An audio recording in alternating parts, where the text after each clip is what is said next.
to southern and eastern Kentucky. This is WYMT Mountain News at 5:30. Good evening, I'm Steve Hensley. The House Select Committee investigating the January 6th assault on the U.S. Capitol says it wants to hear from one other witness before it concludes its work, and that's former President Donald Trump. The committee voted to subpoena Trump to turn over documents and testify. CBS's Skyler Henry has an update from Capitol Hill.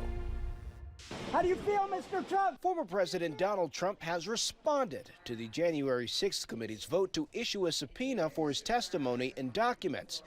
In a 14-page letter sent to committee chairman Benny Thompson, the former president wrote about the anger and disappointment at the panel's actions, calling it a charade and witch hunt.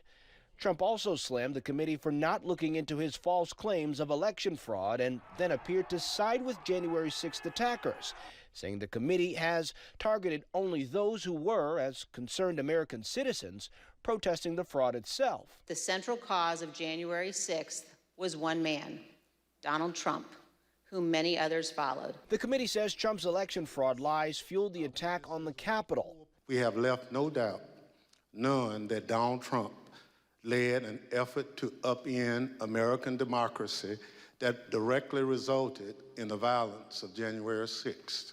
The committee reported that President Trump tried to come to the Capitol even as the attack was ongoing, but Secret Service agents stopped that from happening. New video shows House Speaker Nancy Pelosi's response that day when she hears the president may be coming. Oh, he comes, I'm going to punch him out. This is my moment. I've been waiting for this, for trespassing on the Capitol grounds. I'm going to punch him out, and I'm going to go to jail, and I'm going to be happy. Other video, shot by Pelosi's daughter, shows leaders of both parties pleading with the Department of Defense to send in soldiers. Cannot be just we're waiting for so-and-so. We need them there now, whoever you got. Okay? Time to get testimony from Trump is running out. The committee has until the end of the year to wrap up its work. Skyler Henry, CBS News, Capitol Hill. The House Select Committee is working on a final written report, which it will release when it has wrapped up its investigation. A court filing by the social media platform yesterday revealed Elon Musk is under federal investigation over his $44 billion Twitter deal. Twitter did not say what specific conduct officials may be investigating, but the company's filing elsewhere accused Musk's legal team of failing to produce communications with the Securities and Exchange Commission and Federal Trade Commission, as well as ongoing litigation over whether Musk can walk away from the deal. Embattled rapper Kanye West appears to be in hot water again, this time with investment bank J.P. Morgan Chase, which has reportedly severed ties with him. Conservative commentator Candace Owens reported the news on her Twitter account Wednesday. A spokesperson for Chase declined to comment, but Billboard confirmed the contents of the letter and that it was dated September 20th. That's before West's recent string of anti-Semitic comments and controversy over the White Lives Matter shirt he wore at his recent Paris Fashion Week show. A Beyond Meat executive who was recently arrested for assault is leaving the company. Chief Operating Officer Doug Ramsey allegedly bit a man's nose following an Arkansas football game. He was arrested last month on charges of terroristic threatening and third-degree battery and released on bond the following day. Beyond Meat suspended Ramsey after the incident and announced that Friday will be his last day on the job. Ramsey joined the company in December of last year after a 3-decade career at Tyson Foods. Strong reactions continue coming out about a Florida jury's decision to not execute a gunman that killed 17 people at Marjory Stoneman Douglas High School. A jury recommended yesterday that Nicholas Cruz, a former student, should receive life in prison without parole. The 24-year-old pleaded guilty last year to plotting and perpetrating the 2018 shooting. He murdered 14 students and 3 staff members.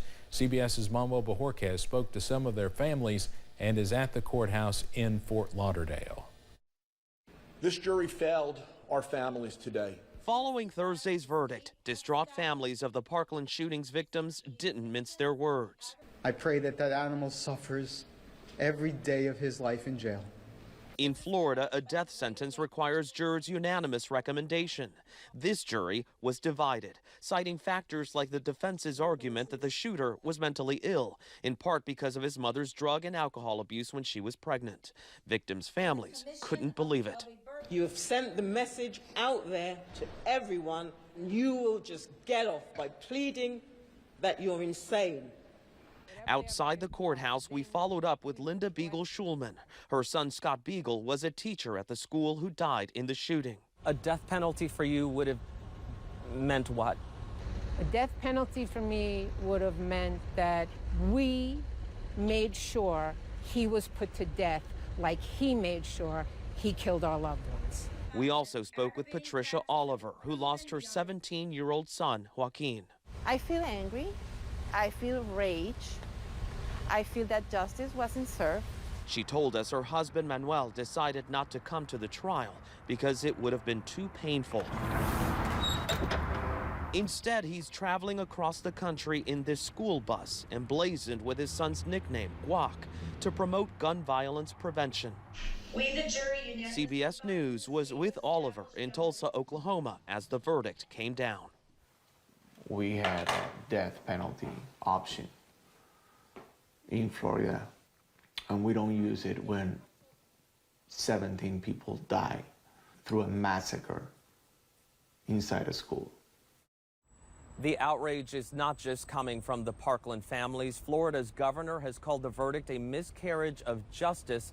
The judge has set a formal sentencing to happen on November 1st.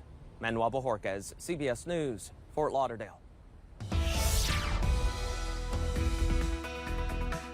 Well, mid-60s outside right now, so if you're headed out to high school football here within the next hour or two, grab something to keep you warm. While 66 may feel pretty nice, we're going to be falling through the 50s and eventually also dealing with some windy conditions out there. There you see the view, not a cloud in the sky outside the front door here at WYMT, and the color in the distance looking absolutely beautiful. Middle and upper 60s around the region. 70 now in Jacksboro's our warm spot, so we will continue to see that through the next little bit. Satellite and radar showing absolutely nothing, the way it should be on a nice Friday afternoon. So if you're headed out there, mid-60s within the next hour, 53 by 10, and we actually come up a little bit overnight with southwest breezes towards 55. Now coming up, I'll have the latest on what it means for the weekend forecast and a look at the fire danger. That's in a few minutes. Steve?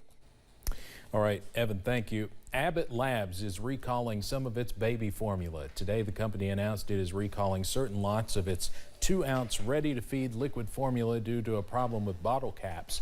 The tops may not have been sealed completely and could cause the formula to spoil, which could cause stomach problems.